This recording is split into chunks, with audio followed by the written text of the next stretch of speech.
Hi everyone, मैं रोहन यादव आप सभी का एक बार फिर से अपने यूट्यूब चैनल पर स्वागत करता हूं। और आज की जो मेरी ये क्लास है एनटीए यूजीसी नेट समाज कार्य की, जो एग्ज़ाम होने वाला है 2022 में। मैं आप लोगों को यूनिट नंबर सेकंड के संबंध में कुछ महत्वपूर्ण प्रश्नों पर चर्चा करने वाला हूं। और आप सब लोग भली भांति तरीके से परिचित हैं कि मैं अपने यूट्यूब चैनल पर समाज कार्य से संबंधित संपूर्ण जानकारी प्रोवाइड कराता हूँ। और मैं आप लोगों के लिए ऑनलाइन क्लासेस भी लेता हूँ। एक क्लास शाम को 6 बजे से 7 बजे चलती है, जिसमें मैं यूनिट सेकंड पे चर्चा कर रहा हूँ।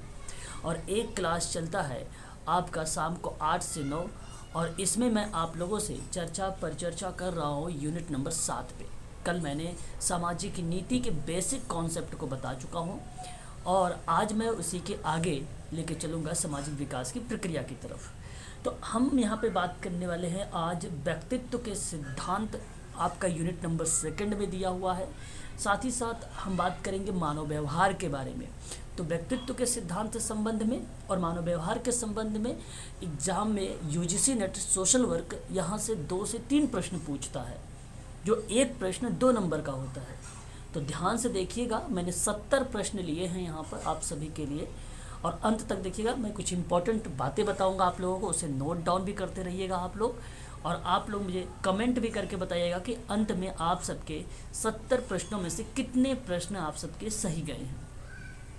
चलिए स्टार्ट करते हैं। आज का पहला प्रश्न है, व्यक्तित्व का संबंध निम्नलिखित में से है, किससे है? शारीरिक से है, मानसिक से है, नैतिक से, या उपर्युक्त सभी से? जो व्यक्तित्व का संबंध है वो बेसिकली शारीरिक से भी है, मानसिक से भी है, नैतिकता से भी है, भाषाई से भी आपके इन्वॉल्व किया जाएगा, सामाजिक से भी इन्वॉल्व किया जाएगा। ठीक है, तो इसलिए ऑप्शन नंबर आप डी लगाइए, उपर्युक्त सभी के सभी सही माने जाएंगे। ठीक है, इसकी पीडीएफ मैं आप लोगों को टेलीग्राम पर और व्हाट्सएप ग्रुप में ऐसे ही सेंड कर दूंगा, ताकि आप लोग समझ जाइए कि प्रश्न नंबर 1 का ऑप्शन नंबर जो डी वाला है वही सही है। ठीक है, क्वेश्चन नंबर सेकंड की बात करेंगे। प्रश्न सेकंड है कि व्यक्तित्व का सिद्धांत मनोविज्ञान का एक महत्वपूर्ण उपक्षेत्र है, जिसमें व्यक्ति के व्यक्तित्व के संबंध में शामिल होता है। ध्यान दीजिएगा आप सभी लोग, यहाँ पे शोध शामिल किया जाएगा। व्यक्तित्व के सिद्धांत में मनोविज्ञान का एक महत्वपूर्ण उपक्षेत्र माना जाता है। छोटे छोटे क्षेत्र जो होते हैं वो शामिल किए गए हैं, शोध को, मूल्यांकन को, सिद्धांत को, मानक दंड को, ठीक है, या मानदंड आप कह लीजिए। साथ ही साथ अगर हम लोग चर्चा करें तो समाज कार्य की शोध की जो टेक्निक है वो भी इसमें शामिल की जाएगी। ठीक है, तो इसलिए आप सभी लोग इस प्रश्न का जवाब दीजिए ऑप्शन नंबर डी को। ठीक है, बात करते हैं क्वेश्चन नंबर थर्ड में कि व्यक्तित्व से संबंधित स्व संगठित, अस्थाई, व्यक्तिपरक, ज्ञात सत्ता का वर्णन किसने किया? ये देखिए स्टेटमेंट है और ये प्रश्न फैक्ट पर है। ध्यान दीजिएगा आप सभी लोग, व्यक्तित्व के संबंध में हम लोग आज जो है शाम की क्लास जो होने वाली है आप सबकी, व्यक्तित्व और जो समाज मनोविज्ञान है, इसके बारे में डीप में हम लोग चर्चा करेंगे विद पीडीएफ के साथ। ठीक है, तो यहाँ पे जो व्यक्तित्व के संबंध में स्वसंगठित और अस्थाई और व्यक्तिपरक ज्ञात सत्ता का वर्णन किसने किया है? क्वेश्चन नंबर थर्ड का इसका सही जवाब क्या होना चाहिए? कार्ल रोजर्स होना चाहिए। ऑप्शन नंबर आपका पहला वाला करेक्ट माना जाएगा। बात करते हैं क्वेश्चन नंबर 4 के बारे में कि व्यक्तित्व के मानवतावादी सिद्धांत। देखिए जो सिद्धांत है व्यक्तित्व का वो बेसिकली व्यवहारवादी सिद्धांत से एग्जाम में प्रश्न बनता है और मानवतावादी सिद्धांत से भी प्रश्न बनता है। ठीक है, तो मानवतावाद में केवल तो अब्राहम मैस्लो का ही नाम आता है, परंतु जब व्यवहारवाद की बात करते हैं तो इवान पैट्रिक पावलोव का भी नाम आएगा, स्किनर का भी नाम आएगा, जेबी वॉटसन का भी नाम आएगा। आज शाम की जो 6 बजे से क्लास है आप सभी का इसी पर आधारित है, उसको आप अवश्य देखिएगा, क्योंकि वहाँ आप लोगों को अच्छे से समझ में आएगा। व्यक्तित्व के मानवतावाद सिद्धांत की व्याख्या किस विद्वान ने किया है? क्वेश्चन नंबर 4 का सही जवाब ऑप्शन नंबर आपका बी माना जाएगा, अब्राहम मैस्लो। मैं आपको बता दूं, अगर आप लोग समाज कार्य में ऑनलाइन क्लास लेना चाहते हैं, जिसकी मैंने फीस 1999 रुपये रखी है, ठीक है। इसमें आप लोगों को रिकॉर्डेड वीडियो प्रोवाइड किया जाएगा, लाइव क्लासेस आपको 2 दी जाएंगी, एक 6 बजे से रहेगी शाम को, एक शाम को 8 बजे से क्लासेस रहेगी। आपको यूनिट वाइज आपको PDF प्रोवाइड किया जाएगा। जैसे यूनिट समाप्त होगा तो उसके संबंध में कुछ हम लोग मॉक टेस्ट करेंगे। प्रत्येक रविवार को दोपहर 1 बजे से लेकर 2 बजे के बीच में हम PYQ जो है चला रहे हैं इस समय, और हम कल संडे है तो कल हम लोग चर्चा करेंगे 2007 का दिसंबर का पेपर का, ठीक है। तो एग्ज़ाम आते आते सारे पेपर को हम लोग जो है इसको सॉल्व कर लेंगे, पूरे यूनिट भी समाप्त कर लेंगे, उसकी आप हेडेक ना लें, टेंशन ना लें। तो प्रश्न हम बात करेंगे 5th नंबर पर कि मानव व्यक्तित्व का मुख्य मूलभूत परिकल्पना किस विद्वान द्वारा प्रस्तुत किया गया है। क्वेश्चन नंबर 5 का सही जवाब होगा सिगमंड फ्रायड। तो ध्यान दीजिएगा, मानव व्यक्तित्व का मुख्यतः मूलभूत परिकल्पना, यहाँ पे हाइपोथेसिस किस विद्वान द्वारा प्रस्तुत किया गया है व्यक्तित्व में, ध्यान रखिएगा आप सभी लोग, सिगमंड फ्रायड का नाम आता है। हाइपोथेसिस आप रिसर्च में पढ़ते हैं, परंतु आप यहाँ पे ध्यान रखिए जो मानव व्यक्तित्व की परिकल्पना की बात करेंगे वो सिगमंड फ्रायड का स्टेटमेंट होगा। क्वेश्चन नंबर 6 की बात करेंगे, फ्रायड ने अपने सिद्धांत में कुल कितने वर्गों में विभाजित किया है। आज हम लोग देखेंगे भी इसके जो 5 वर्ग हैं, जो 5 स्टेजेस हैं, उन स्टेजेस में क्या क्या होता है और कौन सी स्टेजेस में इलेक्ट्रा और ओडिपस ग्रंथि पाई जाती है, ठीक है, और कौन इसके जो है 2 मूल प्रवृत्तियाँ कौन कौन सी है, फ्रायड ने 1 मूल प्रवृत्ति का क्या नाम दिया था, इन सभी चीज़ों के बारे में हम लोग देखेंगे आज शाम को। तो क्वेश्चन नंबर 6 के सही जवाब हो जाएगा ऑप्शन नंबर ए, 5 वर्गों में इसको डिवाइड किया गया है या इसने डिवाइड किया है। बात करते हैं निम्नलिखित में से फ्रायड का सिद्धांत शामिल नहीं है। तो एक मुखावस्था आपका आता है, याद रखिएगा आप सभी लोग।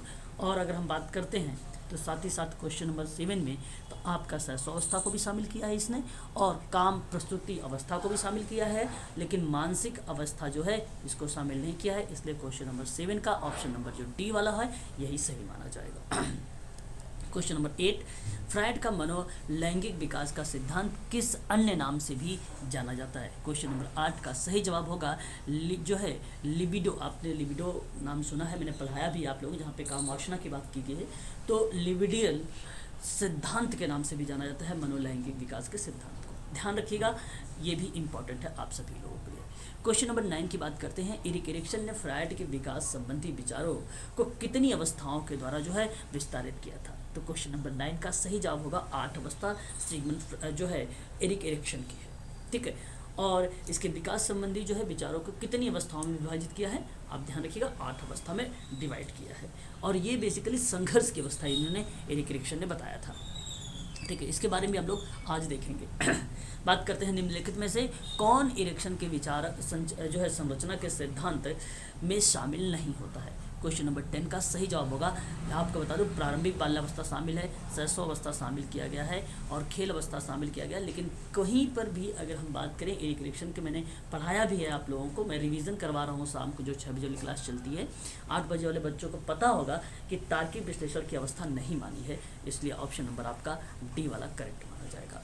क्वेश्चन नंबर 11 की बात करते हैं, अब्राहम मैस्लो ने अपने किस सिद्धांत में किस पक्ष पर चर्चा किया है। क्वेश्चन नंबर 11 का सही जवाब ऑप्शन नंबर, अगर हम बात करें, मानवीय पक्ष पर। अब्राहम मैस्लो का नाम आवश्यकता का पदानुक्रम सिद्धांत होता है, मानवतावाद का सिद्धांत के नाम से भी जाना जाता है, मानवीय पक्ष के नाम से भी जाना जाता है, आत्मज्ञान के सिद्धांत के नाम से जाना जाता है, आत्मसिद्धि के सिद्धांत के नाम से जाना जाता है, बहुत सारे इसके नाम है, इस पर भी हम लोग चर्चा करेंगे। तो इस प्रश्न का सही जवाब ऑप्शन नंबर बी करेक्ट माना जाएगा। बात कर ध्यान रखिएगा, Maslow, Carl Rogers, Sigmund Freud और साथ ही साथ एरिक एरिक्सन, ये यूजीसी में एग्ज़ाम समाज कार्य में पूछे गए हैं, तो इसलिए इनको निगलेक्ट नहीं करना चाहिए, इसको नोट कर लेना चाहिए और इम्पोर्टेंट प्रश्न है आप सभी के लिए, ठीक है। बात करते हैं क्वेश्चन नंबर 12 के बारे में कि मैस्लो ने, ठीक है, हमने अभी 11 क्वेश्चन देख लिया है, क्वेश्चन नंबर 12 देखेंगे 12 नंबर का कि मैस्लो ने मानव की स्वाभाविक इच्छाओं को क्रमबद्ध किया है। जो डैश है आपको बताना है किस तरीके से उन्होंने क्रमबद्ध में रखा है, यानी कौन कौन सी अवस्था बताया। तो कुल टोटल 5 अवस्थाएं बताई हैं। निचली की जो अवस्थाएं हैं उसने बेसिकली एक अभाव की स्टेजेस बताया था, एक निम्न की स्टेजेस बताई थी, और जो हायर ऊपर की 2 अवस्थाएं हैं उसको बेसिकली उच्च अवस्था के या उच्च स्तर की लेवल की अवस्था बताई थी। तो ये निचली की अवस्था दी गई है ऑप्शन तीनों में, ठीक है। तो इसलिए शारीरिक भी है, सुरक्षा भी है, अपनत्व भी है, इसलिए आप लोग ऑप्शन नंबर डी का जवाब दीजिएगा। ये तीनों जो हैं निम्न स्तर कहलाती हैं, याद रखेंगे आप सभी लोग, ठीक है। बात करते हैं क्वेश्चन नंबर 13 के बारे में। सेवार्थी केंद्रित उपचार अधिगम का सिद्धांत निम्नलिखित में से किस विद्वान का है? क्वेश्चन नंबर 13 सही जवाब इसका आप लोगों को कमेंट करके भी बताना है। ऑप्शन नंबर आपका सही जवाब हो जाएगा कार्ल रोजर्स जो है। आप ध्यान रखिएगा जब भी आप कमेंट करें तो क्वेश्चन जरूर डालें। Question number 13 option A B डालें, ठीक है। आप ए बी डाल देते हैं तो समझ में नहीं आता है कि आपने किस प्रश्न का ए बी जवाब दिया है। तो क्वेश्चन नंबर 13 का आप इस तरीके से जवाब दीजिएगा। तो क्वेश्चन नंबर 13 का सही जवाब क्या होना चाहिए? हालांकि Carl Rogers is the right answer हो जाएगा। क्वेश्चन नंबर 14 की बात करते हैं। कार्ल रोजर्स का सिद्धांत कितने आधारों पर आधारित है? बेसिकली आप ध्यान रखिएगा, ये भी बहुत इंपॉर्टेंट सवाल है। Question number 14 option number C correct माना जाएगा, 2, ठीक है। आप लोग जो है मैं बता दूं आपको, 2 आपको कमेंट करना है, मैं एक बता भी देता हूं। एक आपका जीव है तो दूसरा किसको रिप्रेजेंट किया है? कार्ल रोजर्स ने, ठीक है। तो ये आप लोग जो है जरा मुझे बताइएगा। हालांकि स्वयं मैं आपको अगर बता भी देता हूँ, आप नोट कर लीजिए, है ना। चलो स्वयं, ठीक है। एक जीव है, एक स्वयं के बारे में इसने बताया है।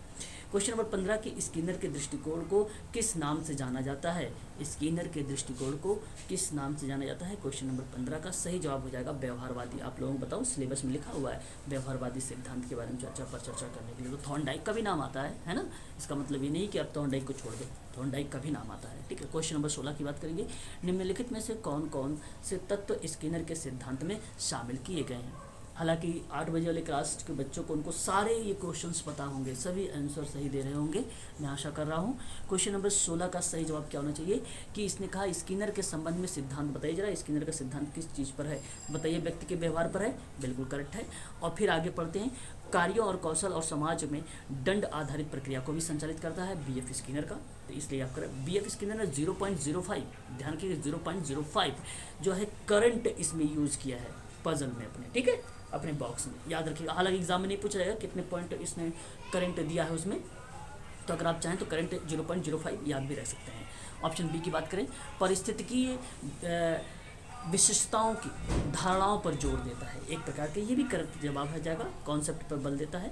पर्यावरण में पुरस्कार और दंड के प्रबंधन पर बल। दंड क्यों मैं बता रहा हूँ आपको? दंड जो करंट है ना, वो दंड की प्रक्रिया बता रही है। तो इसलिए ऑप्शन नंबर आपका यहाँ पे डी वाला करेक्ट जवाब हो जाएगा क्वेश्चन नंबर 16 का। बात करेंगे क्वेश्चन नंबर 17 के बारे में कि व्यक्तित्व अध्ययन करने का सबसे प्रथम उपागम कौन सा है? जब आप पर्सनालिटी का स्टडी करते हैं तो उस समय सबसे पहला अप्रोच किसका आता है इसमें से, है ना। क्वेश्चन नंबर 17 का सही जवाब हो जाएगा मनोविश्लेषणात्मक उपागम आता है, जो सिगमंड फ्रायड का नाम आता है। ध्यान रखिएगा, ये भी काफ़ी इंपॉर्टेंट सवाल है आप सबके लिए। मैं यहाँ पे स्टार भी लगा देता हूँ, इसको ध्यान रखिएगा। क्वेश्चन नंबर 18 की बात करेंगे। फ्रायड ने व्यक्तित्व की संरचना में कितने स्तरों पर बांटा है? तो क्वेश्चन नंबर 18 का सही जवाब हो जाएगा। आपको बता दूं, देखिए व्यक्तित्व की संरचना, ध्यान रखिएगा, व्यक्तित्व की मैं अवस्था की बात नहीं कर रहा हूँ, मैं उसकी संरचना की बात कर रहा हूँ। तो वो 3 अवस्था में डिवाइड किया है। इन सभी पर हम लोग चर्चा अभी आज करने वाले हैं। क्वेश्चन नंबर 19 कि फ्रायड की व्यक्ति संरचना में कौन कौन शामिल हैं? क्वेश्चन नंबर 19 का सही जवाब हो जाएगा आपका चेतन और अर्धचेतन और अचेतन, ये सभी शामिल है। यही 3 जो हैं व्यक्तित्व की संरचनाएं कहलाती हैं। याद रखिएगा आप सभी लोग। क्वेश्चन नंबर 19 का ऑप्शन नंबर डी करेक्ट माना जाएगा, ठीक है। बात करते हैं अगर हम लोग क्वेश्चन नंबर 20 के बारे में, तो जब कभी भी आपको ड्रीम की बात आए, स्वप्न की बात आए, तो बिना सोचे समझे या एसोसिएशन का नाम आए तो आप सिगमंड फ्रायड का ही नाम लगाकर आए। इसलिए यहाँ पर अगर हम बात करें स्वप्न विश्लेषण और पैराफ्रेक्स सिद्धांत किस विद्वान से संबंधित है, तो आप याद रखिएगा ये नाम पहली बार सुन रहे होंगे, पैराफ्रेक्स सिद्धांत। तो ये option number A Sigmund Freud को रिप्रेजेंट करता है। देखिए मैं आपको बता दूं, मैं NTA UGC net social work के संबंध में पढ़ा रहा हूँ, तो इसलिए कुछ यूनिक चीज़ें बताऊँगा, ठीक है। आप प्राइमरी टीचर की और जो है उच्च प्राइमरी टीचर की तैयारी नहीं कर रहे हैं, ठीक है। अगर वहाँ पे आप तैयारी करते तो उनकी ज़्यादातर अवस्थाओं से प्रश्न बनाए जाते हैं, है ना। यहाँ पर ज़्यादातर आप उच्च हायर एजुकेशन की आप तैयारी कर रहे हैं, ठीक है, एक असिस्टेंट प्रोफेसर की तैयारी कर रहे हैं, एक लेक्चरर की तैयारी कर रहे हैं, एक एसोसिएटेड प्रोफेसर की तैयारी कर रहे हैं, इसलिए प्रश्न कुछ अजीबोगरीब तरीके से आएंगे। ठीक है, याद रखिएगा इन सभी चीज़ों का। तो इस प्रश्न का सही जवाब ऑप्शन नंबर ए आपका करेक्ट माना जाएगा। क्वेश्चन नंबर अगर हम बात करते हैं 21 नंबर का, कि निम्नलिखित में से कौन कौन से विद्वान नौ विश्लेषणात्मक उपागम के प्रतिपादक माने जाते हैं। देखिए, इसमें भी एक विश्लेषणात्मक उपागम होता है, एक नौ विश्लेषणात्मक उपागम होता है, उसके अंतर्गत भी कुछ विद्वानों के नाम आते हैं। तो यहाँ पर अगर मैं बात करूँ, हार्ने भी आएगा, फ्रॉम भी आएगा, सुलेमान भी आएगा, सुलिवान भी आएगा। ठीक है, तो इसलिए ऑप्शन नंबर आपका डी करेक्ट माना जाएगा इस प्रश्न का। ये तीनों के तीनों नौ विश्लेषणात्मक उपागम है। हालांकि मैं नहीं कहूँगा कि ये बहुत ही इंपॉर्टेंट सवाल है, परंतु ध्यान जरूर रखिएगा आप सभी लोग, जब भी आप कभी मनोविश्लेषणात्मक और विश्लेषणात्मक उपागम पढ़ाना, तो उस समय जरूर आप लोग इसके बारे में भी डिस्कस कर लेना। निम्नलिखित में से किस किस विद्वान को नो फ्रायडवादी के नाम से भी जाना जाता है। क्वेश्चन नंबर 22, इसका सही जवाब होगा ठीक वही प्रश्न आया है जो विश्लेषणात्मक का था, नो विश्लेषणात्मक का था, हार्ने, फ्रॉम और सुलिवान।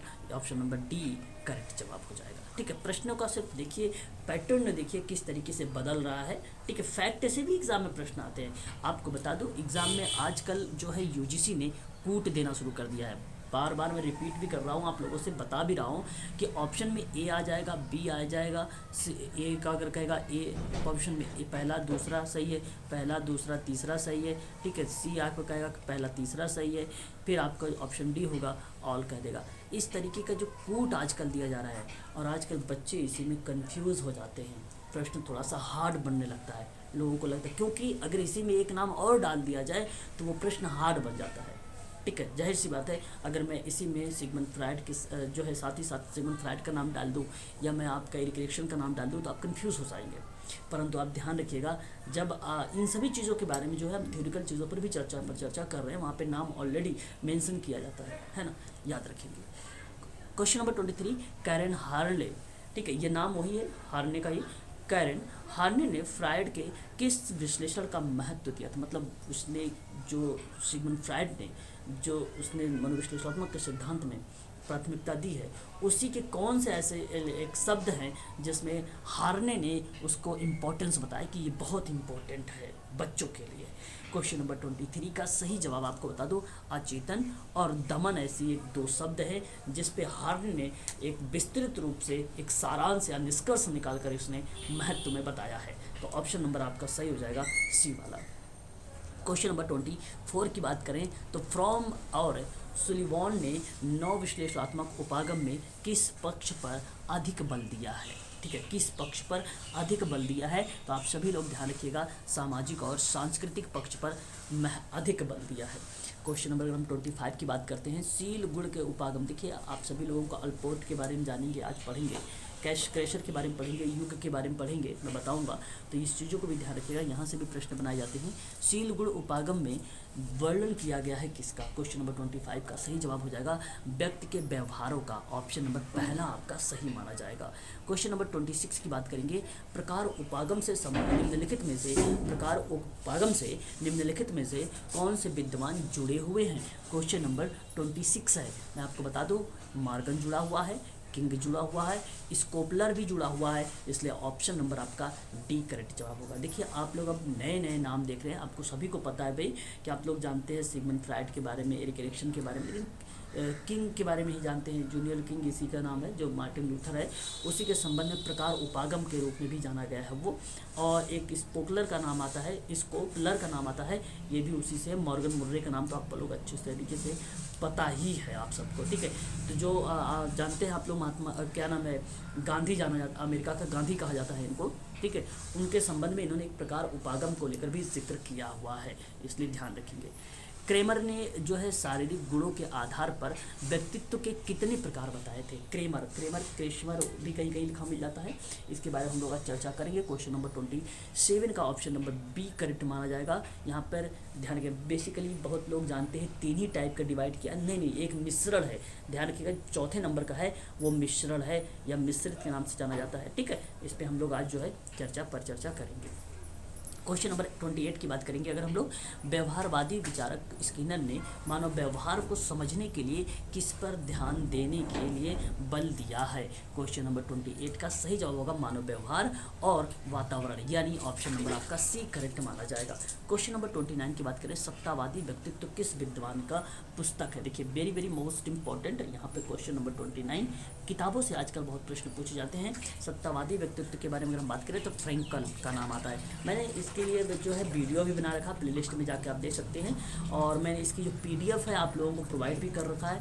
बहुत सारी चीज़ें इस पर बता रखा है कि जो जो इंपॉर्टेंट चीज़ें किताबों के परिप्रेक्ष्य में और डेट एंड डे के रूप में वो सारी चीज़ें मैं बता चुका हूँ। ठीक है, टेलीग्राम पर आज आप लोगों को मैं उसका लिंक भी दे दूंगा, आप लोग उसे अवश्य देख लीजिएगा। बात करते हैं क्वेश्चन नंबर 30 के बारे में। फ्रैंकल ने किन दो समुदायों पर अध्ययन करके सत्तावादी व्यक्तित्व का वर्णन किया है। क्वेश्चन नंबर 30 का सही जवाब ऑप्शन नंबर आपका यहाँ पे हब्सी और यहूदी पर किया है। ऑप्शन नंबर आपका पहला वाला करेक्ट हो जाएगा। क्वेश्चन नंबर 31 की अगर हम लोग बात करते हैं, अस्तित्ववादी विश्लेषणात्मक सिद्धांत किस विद्वान से संबंधित है। इस प्रश्न पर स्टार लगाइएगा, ये प्रश्न इंपॉर्टेंट है 31, और इसका सही जवाब हो जाएगा रोले में। ऑप्शन नंबर बी आपका करेक्ट हो जाएगा।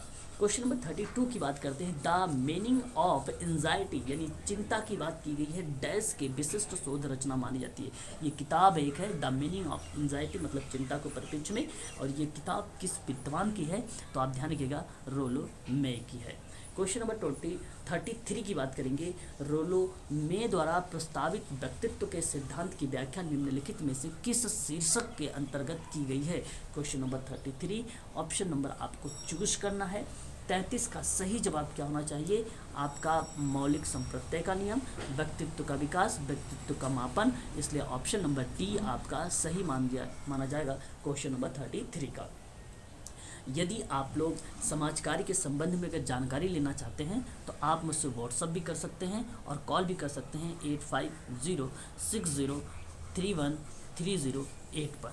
ठीक है, तो समाज कार्य के संबंध में आपको संपूर्ण जानकारी प्रोवाइड किया जाएगा। ठीक है, तो यहाँ पे NTA UGC नेट समाज कार्य के संबंध में संपूर्ण जानकारी आप लोगों को प्रोवाइड किया जाती है अपने YouTube चैनल पर, और आप सभी लोग इसको जो है अंत तक इस वीडियो को देखिएगा भी, ताकि आपको समझ में आए कि एग्ज़ाम में प्रश्न किस तरीके से पूछे जाते हैं। ठीक है, मैं आप लोगों के लिए 2 क्लासेस शाम को चलाता हूँ। ठीक है, याद रखिएगा, एक 6 बजे से है और एक 8 बजे से है। क्वेश्चन नंबर 34 की बात करेंगे, व्यक्तित्व का सामवृत्तिक सिद्धांत डैश द्वारा परिभाषित किया गया है। तो question number 34 option number A Carl Rogers is the right answer हो जाएगा। क्वेश्चन नंबर 35 कार्ल रोजर्स ने व्यक्तित्व सिद्धांत का वर्णन कितने प्रमुख भागों में डिवाइड किया है, तो इसका सही जवाब हो जाएगा 3, ऑप्शन नंबर पहला आपका करेक्ट जवाब हो जाएगा।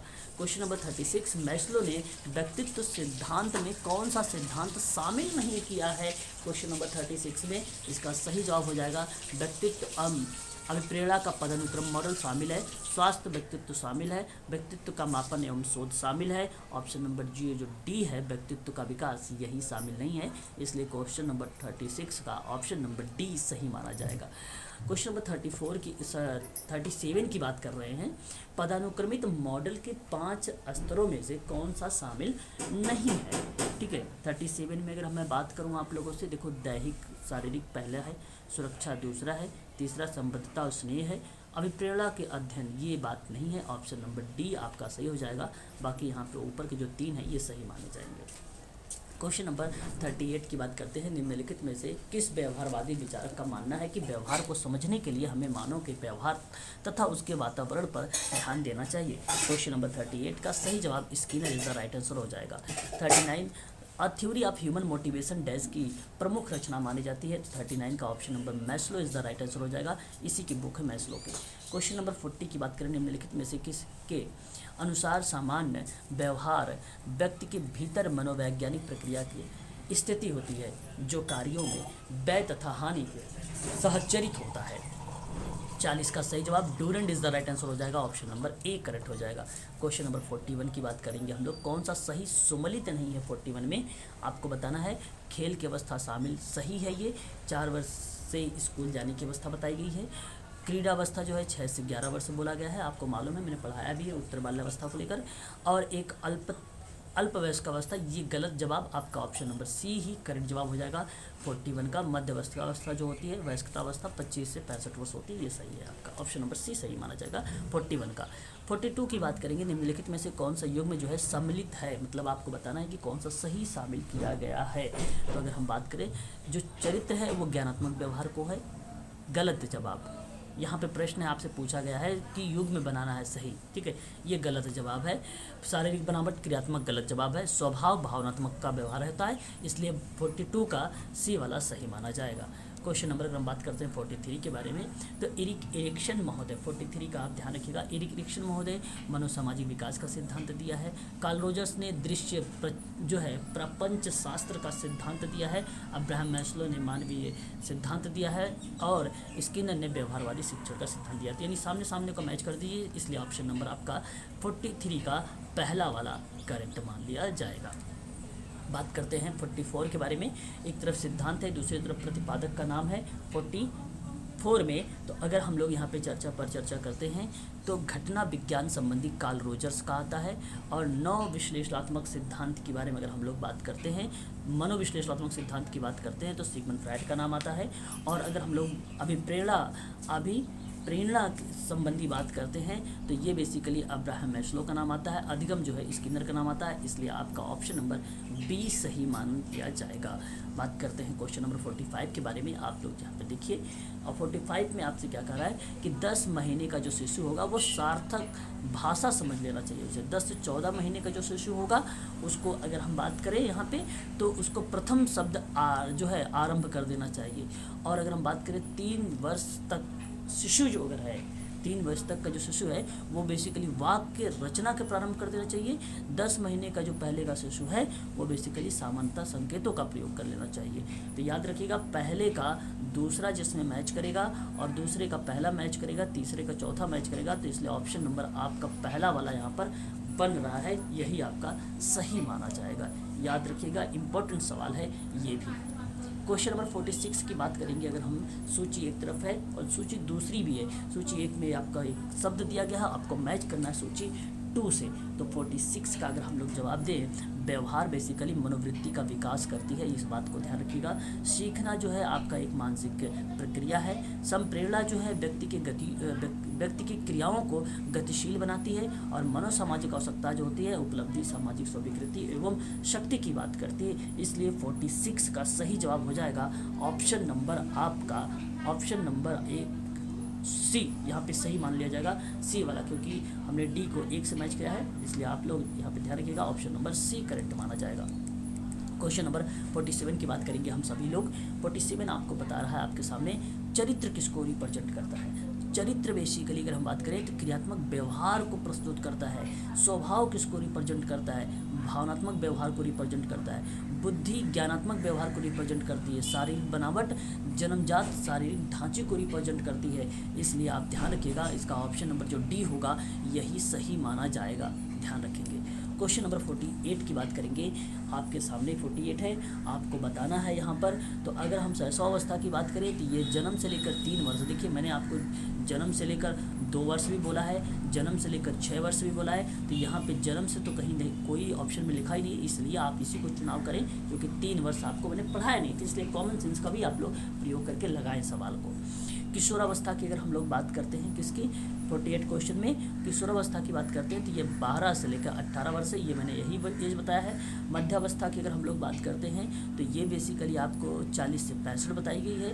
उत्तर बाल्यावस्था 6 से 12 बताएगा, बाकी सारे के सारे सही हैं, इसलिए ऑप्शन नंबर आप यहाँ पे लगाइए बी को करेक्ट जवाब, ठीक है। क्वेश्चन नंबर 49 देखेंगे। एक तरफ सूचीबद्ध अवस्था है, दूसरी तरफ उसके कार्यों को रिप्रेजेंट किया गया है। मुखावस्था बेसिकली ये रिप्रेजेंट करता है एरिक एरिक्सन के विश्वास वर्सेस जो है अविश्वास, ट्रस्ट वर्सेस मिसट्रस्ट के बारे में बात किया गया है, ये इसी से मैच कर लेगा, आप ध्यान रखेंगे सभी लोग। 40 हमारे सामने कौन सा क्वेश्चन है, 49 नंबर का है, ध्यान रखेंगे। दूसरे की बात करेंगे गुदावस्था, तो ये पहल बनाम अपराध बोध का होता है। लिंगावस्था की बात करेंगे तो उद्योग बनाम घटियापन की बात करता है। सुषुप्तावस्था जो बात होगी वो बात करता है स्वायत्ता बनाम लज्जाशीलता की बात करता है। तो इसका सही जवाब हो जाएगा ऑप्शन नंबर आपका सी वाला करेक्ट मान लिया जाएगा। देखिए इधर जो है सिगमंड फ्रायड हैं, याद रखेंगे, और इधर जो है एरिक एरिक्सन है। मैंने इसके बारे में आप सभी लोगों को बता रखा हूँ, पढ़ा रखा हूँ इन सभी चीज़ों के बारे में, ठीक है। हालांकि दूसरी क्लास चल रही आप लोगों को जो है शाम को 6 बजे वाली में, उसमें मैं आप लोगों से चर्चा पर चर्चा करूँगा और अच्छे से भी बात कर रहे हैं मैस्लो के व्यक्तित्व सिद्धांत में प्रमुख भागों को क्रम में लगाना है आप सबको। क्वेश्चन नंबर 50 हमारे सामने है, तो इसका सही जवाब आपके सामने लगाना है क्रम से। तो देखिए यहाँ पर अगर हम बात करें मैस्लो का, तो सबसे पहले मैस्लो का व्यक्तित्व का सिद्धांत लिखिए, नंबर 4 पे ये करिए। फिर उसके बाद अगर हम बात करते हैं यहाँ पर, तो आप व्यक्तित्व की अभिप्रेरणा का पदानुक्रम का मॉडल रखिए। फिर उसके बाद आप रखिए स्वस्थ व्यक्तित्व और आत्मसिद्धि व्यक्तित्व का विकार रखिए। फिर उसके बाद आप रखिए व्यक्तित्व का मापन एवं शोध, ये नंबर 2। तो ये बेसिकली क्रम है इसका, है ना। ये क्रम आया किस तरीके से मैं आपको बता भी देता हूँ। देखिए पहले सिद्धांत है कि फिर अभिप्रेरणा का सिद्धांत था, फिर आत्मसिद्धि का था, फिर उस सबसे लास्ट में मापन और शोध की बात किया था। ये मैस्लो का एक कॉन्सेप्ट है, ठीक है। ये यहाँ पे आपको वर्ष वगैरह को नहीं, यहाँ पे तर्क के माध्यम से आपको लगाना है, ठीक है, कि वर्ष नहीं सोचना है कि ये कौन से वर्ष में ये ऐसे प्रश्न, ये तर्क पे आधारित प्रश्न है, इसलिए यहाँ पर ध्यान रखिएगा। 4 3 1 2 4 3 1 2 ऑप्शन नंबर बी में है। बात करते हैं क्वेश्चन नंबर 51 के बारे में। 51 क्या बताता है आपको कि मैस्लो को अभिप्रेरणा पदानुक्रम मॉडल में अभिप्रेरणा या अभिप्रेरकों को शक्ति क्रम में लगाना है आप सभी को। क्वेश्चन नंबर 51 की बात हम कर रहे हैं। तो यहाँ पे सबसे पहला स्टेप जो होता है वो पहला चरण आपका शारीरिक और मनोदैहिक है, जहाँ पे आप 3 देख रहेंगे वही आपका सही हो जाएगा। ऑप्शन नंबर पहला आपका करेक्ट माना जाएगा, ध्यान रखेंगे आप सभी लोग।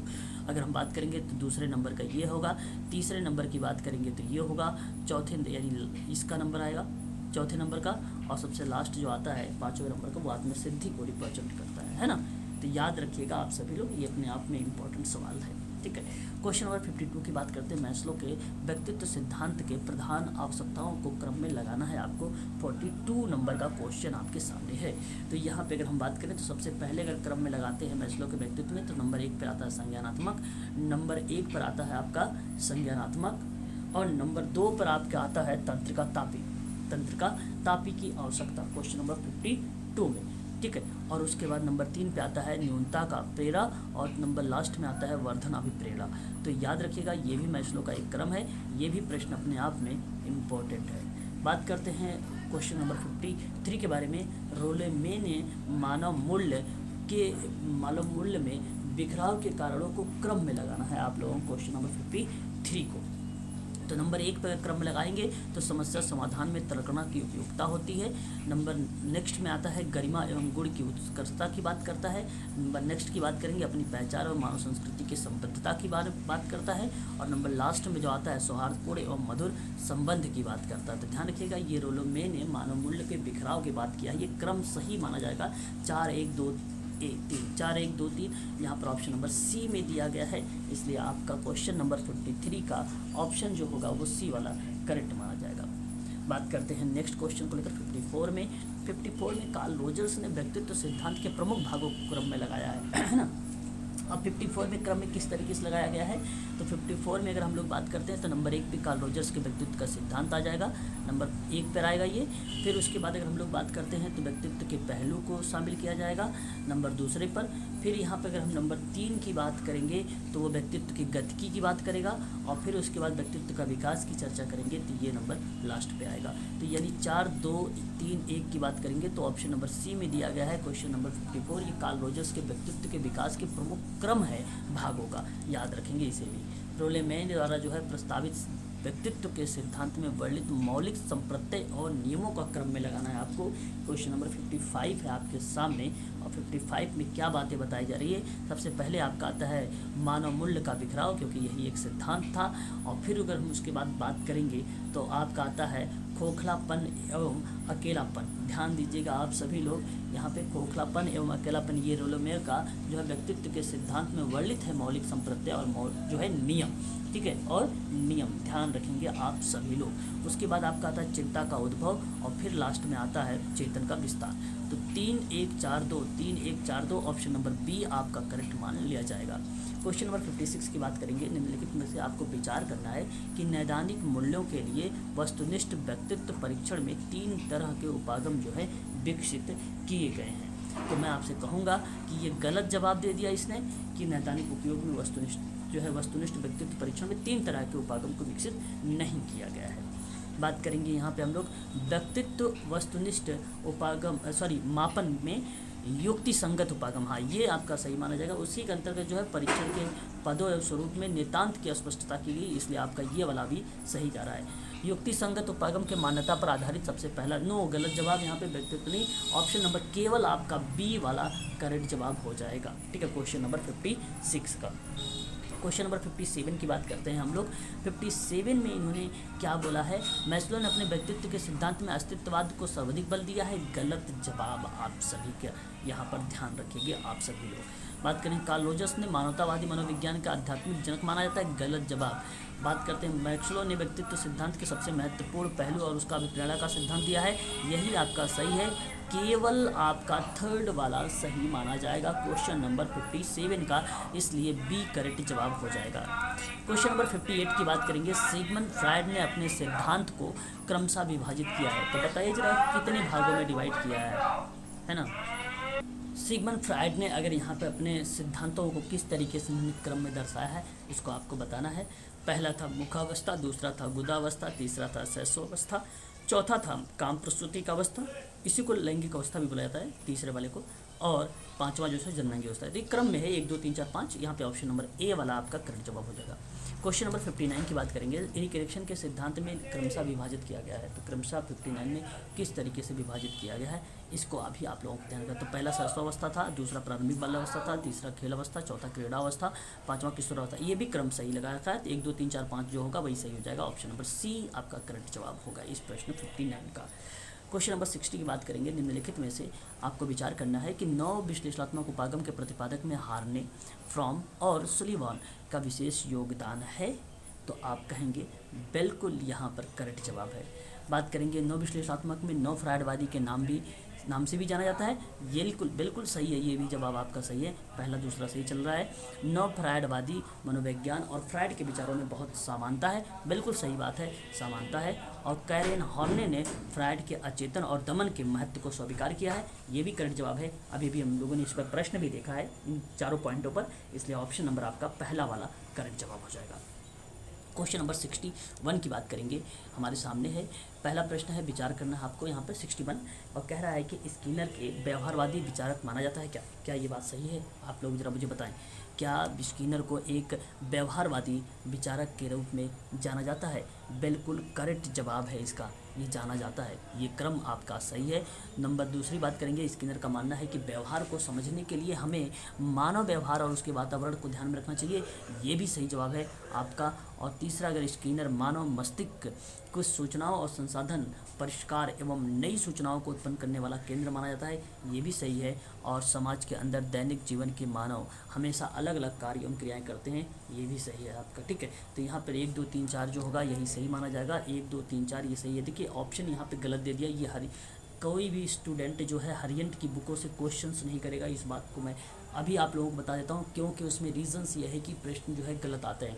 यहाँ पे क्या ज़रूरत थी इसको 2 3 4 1 करने की, यहाँ पे तो स्टेटमेंट हमें विचार करना है ना, तो इसमें से बल्कि ये करना चाहिए था कि 2 3 रखना चाहिए था, बस इसको हटा दो। यहाँ पे 1 2 3 4 रख लिया, तो यहाँ पे 4 और 1 4 रख लेना चाहिए था, यहाँ पे ऑप्शन में इस तरीके का कूट देना चाहिए था। ऑप्शन यहाँ पे गलत दे रखा है, लेकिन आप ध्यान रखिएगा यहाँ पे चारों के चारों ऑप्शन जो है सही जवाब है। क्वेश्चन नंबर 62 की बात करते हैं, अगर हम निम्नलिखित कथनों पर विचार करिए। 62 हमारे सामने है। अगर हम बात करते हैं, व्यवहार का लक्ष्य निर्देशित नहीं होता है, बात सही है, करेक्ट जवाब है। व्यवहार परिवर्तनशील होता है, ये भी करेक्ट जवाब है, इसलिए 1 2 दोनों सही है, ऑप्शन नंबर सी करेक्ट हो जाएगा 62 का। बात करते हैं क्वेश्चन नंबर 63 के बारे में कि निम्नलिखित कथनों पर विचार करना है हमें। पहला है आपके सामने प्रश्न, कह रहा है कि छोटा व्यवहार छोटा या बड़ा, वाचिक और अवाचिक समस्त प्राणी का प्रकार्य होता है, बात सही है, ये सत्य है आपका। और स्थिरता के अभाव में व्यवहार का शुद्ध रूप से प्रेक्षण नहीं किया जा सकता, ये भी सत्य है आपका, इसलिए आप लोग लगाएंगे 63 का 1 2 दोनों सही माने जाएंगे। क्वेश्चन नंबर 64 की बात करते हैं, निम्नलिखित कथनों पर आपको विचार करना है कि संप्रेरणा व्यवहार के स्रोत माने जाते हैं, तो ये तो सही है आपका। और संप्रेरणा व्यवहार को निर्धारित करती है, ये भी सही है।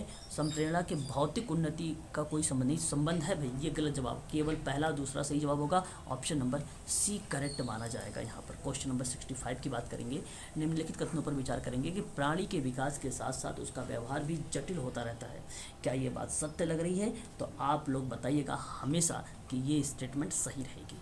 ठीक है, क्योंकि प्राणी के विकास के साथ साथ उसके व्यवहार भी जटिल होता रहता है।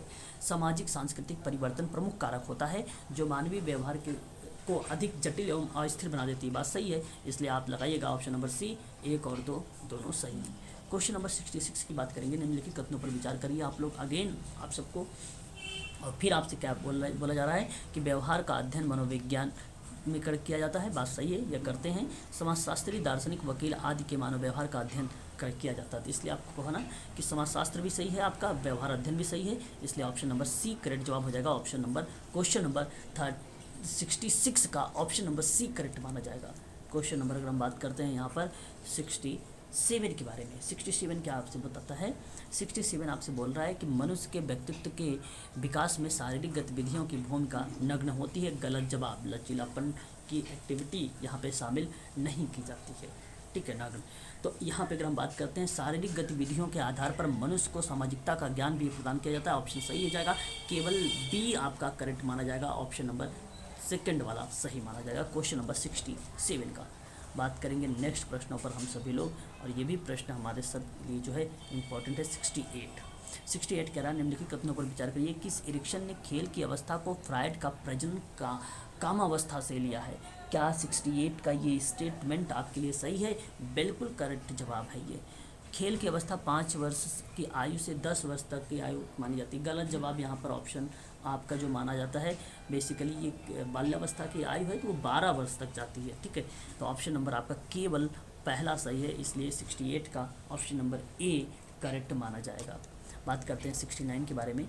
कहता है कि निम्नलिखित कथनों पर विचार करिए 69 में, और आपसे ये बताना है कि प्रारंभिक बाल्यावस्था का मुख्य गुण परिपक्वता से उत्पत्ति है। गलत जवाब, परिपक्वता यहाँ पे नहीं है।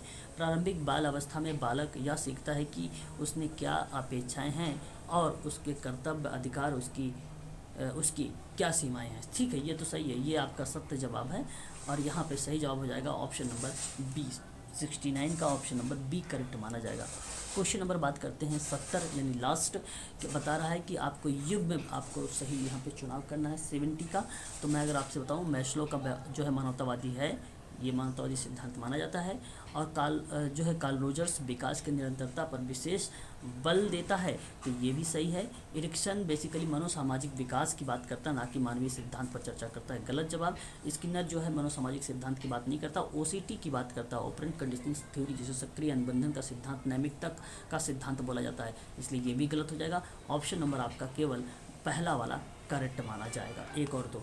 यदि आप यूजीसी नेट के संबंध में आप 2022 की तैयारी कर रहे हैं सोशल वर्क की, और आप क्लास लेना चाहते हैं, तो इसकी फ़ीस 1999 रुपये रखी गई है। एग्ज़ाम तक की फ़ीस ये है। आपको जो है रिकॉर्डेड वीडियो और यूनिट के क्रम में PDF आपको प्रोवाइड किया जाएगा, मॉक टेस्ट प्रोवाइड किया जाएगा, PYQ प्रोवाइड किया जाएगा आप सभी को, ठीक है। और आपको प्रतिदिन 2 क्लासेस दी जाएगी। एक क्लास शाम को 6 से 7 होगी, और शाम को ही 8 से 9 भी क्लास आपको प्रोवाइड किया जाएगा। अधिक जानकारी के लिए 8506031308 पर आप संपर्क कर सकते हैं। मुझे व्हाट्सएप के माध्यम से भी और कॉल के माध्यम से जानकारी प्राप्त भी कर सकते हैं। आज के लिए बस इतना ही। अब हम लोग बात करेंगे आज शाम को 6 बजे यूनिट नंबर 2 पे चर्चा करेंगे। इससे आप लोग ध्यान रखिएगा, ये क्लास बहुत इंपॉर्टेंट है। यहाँ से आप लोगों से 2 से 3 प्रश्न एग्जाम में देखने को मिल सकते हैं, इस चीज़ को भी आप लोग ध्यान रखिएगा।